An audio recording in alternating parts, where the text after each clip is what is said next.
në Shqipëri pastrohen për atë pista. Nga mëngjesi deri në mbrëmje. Dhe asë mohon do të kërkush këtë gjë. Po ama që ka akte të qarta të agjencive që ligji ka ngarkuar të merr me këtë fenomen, po ka. Ka, siç ka Agjencia për Ndalimit të Pastrimit të Parave, kallëzime në drejtim të institucioneve të akuzës lidhur pikërisht me pastrimin e parave, madje edhe në sektorin e ndërtimit, edhe atje. Ka akte të qarta, kallëzime të qarta pikërisht për këtë fenomen, apo për kompani, apo për pronar kompanish që merren me këtë gjë dhe infiltrojnë edhe në sektorin e ndërtimit para të pista. Pra kjo është e qartë, është evidente. A duhet të ushtrojë Parlamenti kontroll mbi këto institucione për të forcuar pikërisht të luftë? Po, duhet ta ushtrojë. E të zhvillojë rolin e vet pikërisht në këtë aspekt. Mirë dashur shikues, ky ishte deklarimi tashmë i deputetit Partisë Socialiste Erion Braçi, i cili tha në parlament që në Shqipëri pastrohen parat, pra ky është një fakt, ashtu siç ka bërë krahasim dhe me vende të tjera, duke përmendur Vatikanin si një rast të tillë, duke e cilësuar si një vend i listuar nga Departamenti Amerikan i Shtetit në listë ngri për sa i përket pastrimit të parave. Por çfarë ndodh në Shqipëri dhe në çfarë nivelesh ka arritur pastrimi i parave në vendin tonë dhe në çfarë niveli është hetimi i agjencive ligjzbatuese ose ato të cilat janë të dedikuara nga qeveria shqiptare për të marrë pikërisht me hetimin e pastrimit parave, siç është pra agjencia pranë Ministrisë së Financave, e cila merret pikërisht me parandalimin e këtij fenomeni. Për diskutuar për këtë çështje sonte në Skenkrimi, un kam të ftuar ish prokurorin dhe avokatin tashmë Ervin Karranxha. Shumë faleminderit Karranxha. Përshëndetje. Si dhe kolegun gazetar Basir Çollaku. Basir, shumë faleminderit. Faleminderit për ftesën. Kush po i pastron parat në Shqipëri? Kjo fillon më herët, kush po i sjell. Pastaj kush po i pastron, sepse janë dy grupe, nuk është një. E nisim kështu, kush i sjell dhe kush dhe si pastrohen? Janë një grup i përbashkët që njëri bën transportin, tjetri pastrimin dhe në fund rezultati ndahet bashkërisht. Se ka shumë hallka në këtë. Po nga vijnë këto para? Jo vetëm origjina si shtet, po flas origjina e tani origjina pra burimi i prodhimit të këtij produkti, le të themi veprës penale. Natyrisht që është trafiku i drogës, është çmoj pjesa e luanet e kësaj paraje, këtyre mund të them miliarda, sepse ka çështje që janë hetim në vendet Bashkimit Evropian dhe më ndoshta në Amerikë. 2-3 të tilla që ne i kemi thonë dhe mund i përsërisim sërish kanë tonelata kokainë. Në të. Dhe kur ke 25 ton kokainë si grup kriminal, dihet si racionohet toni shpërndarje pastaj në tregun evropian, se sa miliard janë, dhe në deklarimet që janë bërë në procese gjyqësore nga prokuror të çështjeve, nga mbrojtësit ligjor të pandehurëve, vetëm në 2 të tilla u ka hasur deklarata, le të themi, të prokurorëve federal belg, ku janë çështje qupuj, shqyrtohen më shpesh, le të themi, ka 3 miliardë euro të investuara për 2 grupeve në Shqipëri. 3 miliardë vetëm nga 2 grupe? Po 3 miliardë. Buxheti duket është diku te 8 miliardë, pra 1/3 apo 9. Pra 1/3 e buxhetit e kanë 2 grupe. Po sa të tjerë të tillë i kemi në raporte kombëtare, ndërkombëtare që në trafikun e drogës, se nuk kalon një ditë informacion të paktën nga antimafia italiane, nga DE, nga CIA, nga Amerika Latine, ku grupe shqiptare të përfshirë në këtë botën e trafikut fitojnë gjithmonë në tepër terren. Kush e fuqin? Është pyetje. Prokurorët antimafia, sidomos Grateri, që ka qenë më shpesh në deklarime edhe në qendrime, referuar dosjeve që kanë përduar dhe raporteve të antimafisë italiane, të dijes të antidrogës italiane, kush e jep të forcë? Kush e zgjeron territorin e grupeve kriminale shqiptare? Kush, për domethënë, si gjendet kjo hapësirë? Ne jemi 2 grupe kriminale që operojmë jashtë, besoj, jo? Kemi aktivitetin jashtë. Jashtë, brenda nuk kanë grupet kriminale shqiptare nuk kanë kufi. Ndërkombëtarizimi i tyre vjen nga ortakria me pushtetin. Në të paktën 20 deklarime që nga gushti i vitit të shkuar deri tani të ambasadës amerikane në Tiranë, të ngarkuara më punë, edhe tek deklarimi i fundit i saj diku te 10 ditë më parë, po ajo theksonte që jemi këtu, thoshte, kur takoj 7 ministrat e zëvendësuar nga lodha 6 muajore e qeverisë, jemi këtu për të zbatuar agendën Trump në Tiranë. Po. Agenda Trump Tiranë, luftë ndaj karteleve të drogës, nuk tha grupe kriminale, nuk tha banda. Kartele, pra e cilësoj kartele. E cilësoj kartele kriminale. Ka kartele? Po tani ata janë të informuar qartësisht për çfarë po ndodh në këtë vend dhe me kë po bashkëpunojmë këtë grup. Dhe ajo që ishte shumë interesante në gjykimin tim, duke lexuar deklarata shpeshta të sidomos të ambasadës amerikane, dhe dihet pesha specifike e qëndrimeve, kur theksoj që ne do të punojmë me çdo partner nëpër ministri, të cilët kanë agjendën tonë. Partneri themi në qoftë se na kujton këto kablogramet që nxori e WikiLeaks, domethënë, aty kuptuam që ambasada kishte partner dhe në kuvend, nëpër ministri. Po të infiltruar. Tani partneri kryesor në marrëdhënie normale duhet të jetë kryeministri. Nuk përmendet gjykoni. Kryeministri nuk e takoi faktikisht, takoi vetëm ministrat. Jo, që nuk e takoi, por ka një vit e kusur që aty ka porosi mos ta takojë askush tjetër nga ambasada. Ka porosi për mos ta takojë kryeministri. Më gjeni një takim nga zyrtar amerikan. Edhe nga Brukseli, ka një vit e kusur që ky zotëria është vetëm për shoqata dhe Soros e Gjezdis. Vend tjetër nuk ndalohet. Pra, por kthehemi tek pyetja juaj. Këto miliarda të trafikut të drogës që vijnë kryesisht dihet terreni i shtuar i krimit shqiptar në Amerikën Latine, aty ku janë le të themi oazi, pellgu i furnizimit me kokainë dhe pastaj Evropa si parcela shpërndarës dhe e investimeve dhe reinvestimeve të pasurisë. Këtu ke me kulla, me qendra të ndryshme investimesh, me rizorte, me turizëm, gjithkund shkon ky lum parash. E kuptojmë që këtu tani ti ke baçën mbi se kur të ngrysësh në darkë ke filluar themelet e pallatit. Ka raste qytetarë të ndryshëm, qytete specifike, shkonja u marrin. Kur përmendet më herët deklarimin e deputetit socialist Zoit Braçe, ishte zëvendës kryeministër dikur, që dhe më duket se kur deputeti ka qenë gjumë dimror 10 vjet. Tu tha po pastrohet para.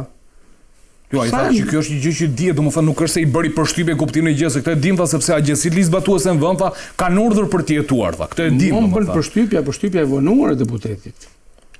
Sepse dienia është sigurisht ata janë të informuar dhe për shkak të detyrës. Dhe por më mirë vonë se kur. Le ta thonë edhe këtë. Por a e din kush është përgjegjësi?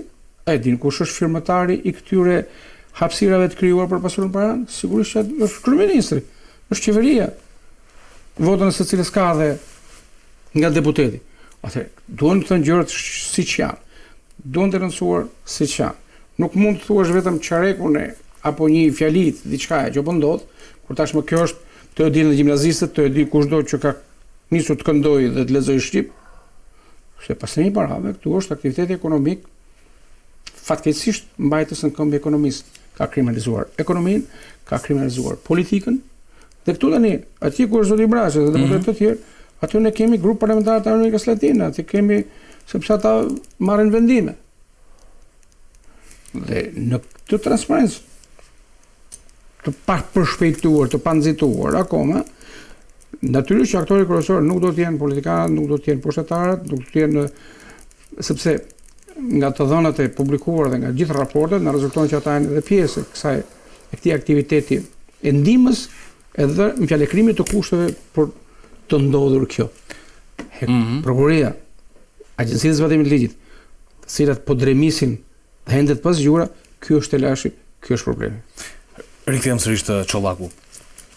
Karanxha, si ish prokuror, si pastrohen parat në Shqipëri, cilët janë sektorët, se këtë pjesë ndoshta të burimit të pasurive dhe hyrjes, përmendëm dhe 2 grupe kriminale të cilat kanë investuar dhe në 3 miliardë euro. Si bëhet kjo punë? Nga raportet e ndërkombëtarëve, sepse nga raportet e Shqipërisë është këto nuk paradalin. Dhe në lidhje flasim pak për deklaratën e Braçës, se mund të flasim edhe për raportin. Po pa nisë nga aty, nuk është problem, mjafton ta shpjegojmë gjatë rrugës. Habiti, pse tani Braçë? Pse po reagon tani? Sepse ka kohë që është deputet, ka qenë zëvendës kryeministër, mos ndoshta gjatë kësaj kohe ditë një diçkaje, sepse zëvendës kryeministër. Ka dini më tepër se ka qenë konfirmosën shumë punë. Për shembull, si te rasti Nesti Angonit tek Veliaj. Kishte dalë dhe një tjetër të diskutojmë atje. Kishte Nastra Plumbja. Jo, Nastra Plumbja. Dhe ditë Timsin, ditë dalit në kufi, ditë tatime, ditë gjëra që janë persona të brendshëm që janë në shtet. Pra çfarë di Braçja? Basir, çfarë di Braçja? Basir, mos do bëhet Braçja pentito, do t'rregoj.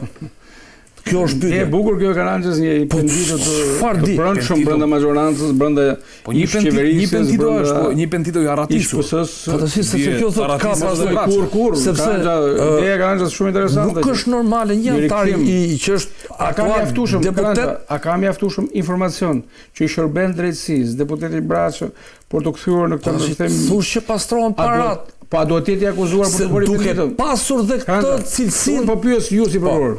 E dini shumë më mirë se ne. Por të kthyer ashtu siç u theksuat, do ishte e shëndetshme për drejtësinë, besoj. A duhet të jetë i hetuar të bëhet penditur, mjafton të ketë diçka dieni dhe kthehet në kallëzues pas edhe paditës. Në kallëzues të veprës penale sepse ndryshon sepse ka qenë pozicion të tilla. Se ai duhet të kryeministri vetëm duhet penditur. Në raste të caktuara zëvendëson kryeministri është i pari dhe mund t'i thotë atij ministrisë financave që këtu po. Detorie pastrimi para ose vin informacione që siklohen, se shkresat vin tek i parë, sekretari i përgjithshëm, dhe kur është zvendësi, merr informacione nga më të ndryshmet, të cilët janë edhe të klasifikuara. Prandaj digjo ose pse po edhe ose mos është thjesht një mesazh që shiko, domethënë në Shqipëri pastrohen para. Tani mu duk më tepër si normalizim, se un kam vetëm një problem me politikën shqiptare, kur fenomenet të caktuara të korrupsionit dhe të krimit organizuar, apo siç është në rastin konkret pastrimi i parave, normalizohen, pra bën dhe filma, këto e kupton? Po. Unë këtë pra nuk e pranoj dot në koncept. Është e vështirë kjo Karança. Kjo më vret në kuptimin që pse do normalizuar. E dimë që pastrohet, po pra po e dim, po çfarë do bëjmë? Atëherë ti po ti po pajtohesh me këtë realitet, pra ti di faktin dhe nuk ndërhyn për ndërprerje në gjendjen e paligjshme, sepse pastrimi i parave është vepër penale, neni 287 i kodit penal. Atëherë si do merren masat? Çfarë di? Madje do ishte mirë që ishte vënë në dispozicion të çdo person që di, si e din, çfarë thanë e di për shkak të detyrës apo ke informacion. Sepse vetë ai tha unë çdo gjë që ndodh në një sim 5 e marr vesh kam informacion. Çfarë informacioni ka? Dhe pastrimi i parave janë duke u nisur nga raportet e ndërkombëtarëve. Ka dhe dini për pallatet që bën në njësi, se ka dhënësi të madhe. Ose edhe aty tek njësia 5 janë bërë pallatet të dyshimta, domethënë janë bërë investime. Ka antar të vetingut që kanë shtëpi aty nga 1,5 milion euro. 1 milion euro ka një kap pallati, 1 milion euro të rrugë kosovarëve. Se rrugë kosovarëve duket sikur është larg. Rrugë kosovarëve ligë liçenit artificial. Pra del në balkon, kne shef Dajtin, kne shef liçenin, kne shef zonat e Tiranës, shef gjithë. Pra domethënë kemi edhe antar të vetingut, ndoshta do ishte edhe për zbardhjen e drejtësisë. Ka zbyt Karança? Të apelit janë aty. Ta pe kolegji Poçaçi. Edhe ky është qëllimi që këta s'duan të futen në veting, duan të kalojnë pa veting. Sepse i dalin të palarat. Dhe Braçë mund të kontribuojë edhe për këtë punë. Pra që do emërohen tash, shkojnë tek KLG-ja, që i thotë shiko, ka filan shtëpisë. Po tani një pyetje kështu, një pyetje ndoshta se po flasim për një sim 5. Po flasim për një sim 5 aty. Një pyetje ndoshta kështu. Aty janë mbledh gjithë. Ignorant në kuptimin e gjës. A mund të spaku për çështje hetimore që mund të ketë me këtë deklarim të Braçës, për shembull, thotë tu pastrojmë parat mëngjes drektar, këtë mund ta therrasin kuptimin e cilësinë e deputetit. Cilësinë pa përgjegjësi, fakti kur ti nuk shkon në troket. Jo, aty e di, domethënë kushtetuta e u cakton që nuk marr përgjegjësi, po. Ai nuk marr përgjegjësi për ato që thot aty. Nuk marr përgjegjësi shumë bukur. E thret tjerë, ndoshta do flasë. S'do më fol. Vazhdo punën. Karança thotë me takën kryesisht që ka dëgjuar diçka. Ka dëgjuar, flet tash ka informacion, sepse është dhe i qeverisë, ishte i opozitës, se opozita po fletë nuk e dëgjon kush. Pra po del në krahun tjetër, pra në krahun tjetër të baterisë. Pra s'po bëhet fjalë, pra me që ky po flet ku ka, çka ka. Si pastrohen këto Karança? Domethënë ku i pastron një grup kriminal? Tash kemi ca para ne këtu ne të tre jemi grup kriminal, ne dhe kemi ku diun kemi 10 milionë euro. Tash duam ti pastrojmë ne këto. Ç'do bëjmë? Duam të pastra. Pastrimi i parë, gjë e parë siguria e. Se ti garancia. Nga kush? Sepse ti po nga personat me pushtet. Po. Se ti s'do kërkosh garanci nga i roje karburantit. Pra normal që do kërkohet garanci nga persona që unë do t'i investoj këto para këtu dhe do i marr. Pra do shiten shtëpinë dhe do i kem bankë. Se ky është pastrimi, shitja apartamente, vlera e madhe e tjerë. Dhe duhet garanci që këto investim kthehen. Se mos kthimi këtyre dhe ngjelja si pasojë tjera, si konflikte tashpra. Për plasë të grupeve. Për plasë të grupeve. Por duhet ndajmë diçka. Parate që vinë nga lënda narkotike dhe paratë që vinë nga korrupsioni. Se kam pyetje domethënë, kisha pyetje këto. Janë të harmonizuara. Janë të harmonizuar. Për mua si qëndrojnë në peshore këto? Kush prevalon mbi këto domethënë? Cilat janë paratë më të mëdha në tani Mendimi im personal është direkt. Parat që vidhen nga buxheti i shtetit që shpërdoron paratë e qytetarëve janë paratë të cilët na dhen më shumë. Jo se paratë e drogës ne i justifikojmë, absolutisht jo. Një veprimtari e paligjshme që bëhet vepër penale, trafiku i drogës është një veprimtari e ndaluar nga ligji, të marrësh përgjegjësi. Por paratë e korrupsionit, njerëz të korruptuar, të cilët kur kanë filluar punë, kanë qenë, domethënë nuk u njihshin, domethënë dhe më pas gjatë punës së tyre, bëjnë ndërhyrje kirurgjikale, zgjasin ose shkurtojnë organet caktuara, bëhen me 10 shtëpi e tjerë. Pra duke ti krahasosh njerëzit, pra ti kur e nisën, nuk është ti je student, 30 qytet studenti, nuk është asgjë e keqe. Por gjatë jetës një person punon, bën një shtëpi, jemi dakord. Por ti kemi një kurb të ngritje në mënyrë të menjëhershme si ti je avion luftarak ta marrësh në pikjat, kjo ja bën mu. Pra duke qytë fytyrat, shifin ndërhyrjet që kanë bën fytyrë, që nga fytyrat duhet nisi hetimi pasuror. Ku i kanë gjetë to para që kanë bërë kaq botox, që kanë shkurtu hundën për shkak ose të ke edhe që e kanë zgjatur se kanë hund vogël, ose kanë ndryshuar, kanë sharrur nofrat e tjerë. Që këtu duhet nisi. Masanaj dalim te provat. Dhe dalim tek roli i LKBDI-s. LKBDI-ja i shef zyrtarat e lartë që kanë bërë këto ndërhyrje që cilat janë të dukshme, i kanë deklaruar ata apo jo?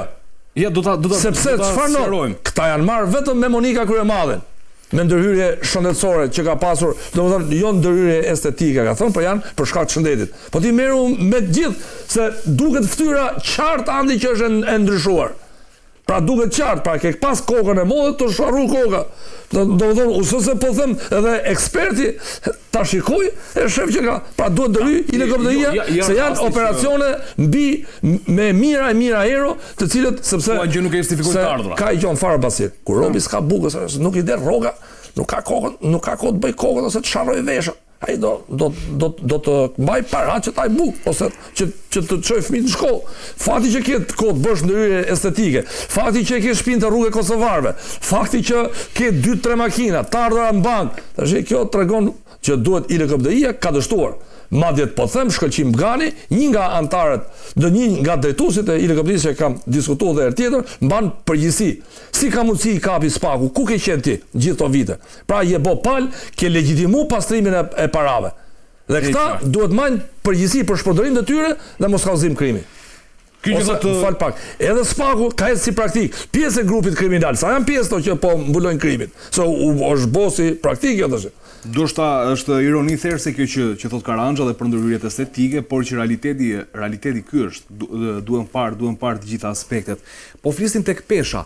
Është korrupsioni apo krimi organizuar i cili po pastron më shumë para në Shqipëri? Jo, për tek kësaj panoramat e territorës artistike për ndërhyrjet e produktet e krijuesit, siç thamë te Karangja, unë shpresoj se këtu kemi një ekuilibër që në thelb për nga kollajllëku i marrjes së paras dhe i hedhjes së tyre në depozitën e pastrimit, korrupsioni dhe abuzimi kanë prodhuar më shumë miliarda. Le të marrim koncesion, 1 kilometër rrugë që në Europë, në standard bashkimin evropian, shkon 4 deri në 5 milionë euro, këtu shkon 22 milionë euro. Pra 15 deri në 17 milionë euro prodhohen nga 1 kilometër. Kemi terren më të vështirë ja po edhe mbledh apo marrim gjysmë, po lehtësojmë le të themi shtatzanin. Prap thoj janë shumë. E ndërtimit. Atëherë, dhe këtu, edhe ke shërbimet që nga të teknologjisë, të turizmit, tek pastaj fillojnë edhe kriptomonedat që janë aktorë të tjerë. Pra paraja që merret nga buxheti, nga fondet publike, tani ne kemi çështje që e pandehura balluku që ka tenderuar, le të themi, institucioni drejtuar prej saj 12 miliardë euro. 12 miliardë euro. Ka qenë administrimi i parave? Procedura e hetuar deri tani 11 prokurimet, për të cilat struktura e posaçme ka lajmëruar se duke hetuar 1.1 miliardë euro. Dhe me marzhin e hajdutlëkut të prezantuar edhe zyrtarisht, tani nga këta se këta 10% kanë pasur para 30 vjetësh, tani janë tek 30%. Dhe ky qarkullim i madh financiar. Tu ka 10 miliardë, ka 15, ka 20, ka sa duar, se një buxhet është, ne kemi GDP për diku të 25 miliardë euro, le të themi si vend. Dhe kjo sasi e madhe parash që Ore, e pam 5 dënë që ishte. Merë parat nga bashkia, I jepja punëtorët bashkisë, për në hotel. Pra, nuk paguën, për to një paguën dhe taksën. Do shkon pra, I vjedhnin tek një pyetje tjetër. Pra, ishte përfuj se gjitha e vjedhur. Edhe në këto para publike, ku janë futur duar të këtyre hajdutëve. Dhe çfarë I duhet?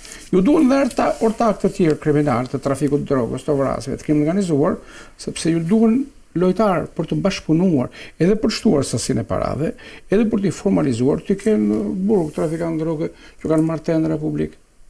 Nuk kishin dieni, ata hetoshin për 5 vitesh, 7 vitesh, ndoshta edhe 10 disa të tjerë. Një pyetje kam. Dhe kur këta ishin në hetim për trafik dhe krim të organizuar, dhe marrin tendera në dieni të informacionet nga SPAK-u, nga jurisdiksioni I përgjithshëm, po drejtoria e parandalimit të parave, çfarë bëhet aty? Pjek misra jo. Mbyllë fare, çfarë? Nuk e di kush janë, se nuk kam hasur raporte të strukturës posaçme apo të prokurisë së përgjithshme, të jurisdiksionit të përgjithshëm, nuk kam pasur, nuk kam lexuar le të themi shembuj apo referime të këtyre institucioneve të parandalimit pasin para apo ai LKPD-ja që duhet ishte mbyll. Jepë me qira. Përfiton shteti më shumë taksaton me qira se sa puna që ka bërë ajo. Edhe rrogat që morin kota të gjithë, që janë gjithë miqtë e njëri të tjetrit. Do kishin përfituar më shumë taksaton me disën me qira, se gjithaj sipërfaqe. Se marr shteti më shumë lekë se sa produkti që kanë sjellë ata në drejtësi. Sikur garazh ta kishte vot do kishte fituar më shumë. Kanxha di shumë më mirë, por veç kësaj. Raportet e saj që janë përmbysur në procesin e rivlerësimit të vettingut. Kur ata kanë sjellë barë të Borzi dhe na sjell tash. Tani njëra prej këtyre institucioneve mban përgjegjësi. O institucion ligjërisht dhe teorikisht I specializuar për të hetuar pasurinë e paligjshme, për ta kontrolluar dhe verifikuar, ose këta të vettingut që në gjykimin tim siç kanë parë, nuk kanë pasur ekspertizën e mjaftueshme dhe të duhur, por janë në minorancë krahasim me atë ekspertizë që ka LKPD-ja për të hetuar paran, si kanë përmbysur këta? Pa e pasur edhe ekspertizën. Atëherë pavarësisht përbërjes cilësore të njërit apo tjetër institucion, vjen tek rezultati. Kur rezultati I njërit institucion përmbys tjetrin, cili është përgjegjës? Njëri çalon aty. Njëri çalon aty. Tjetri njëri çalon. Njëri ja ka futur. Është logjike, po. Njëri është blerë, njëri është shitur, njëri nuk thotë të vërtetën. Dhe ky që nuk thotë të vërtetën ka shkelur ligjin, dhe ky që ka shkelur ligjin, cili do qoftë I pari apo I dyti, është marrë në ndjekje penale? Se shkelja e ligjit do thotë që të hetohet një gjë nuk ka ndodhur në asnjë rast. Përmende është mbyllur pothuajse procesi I vlerësimit.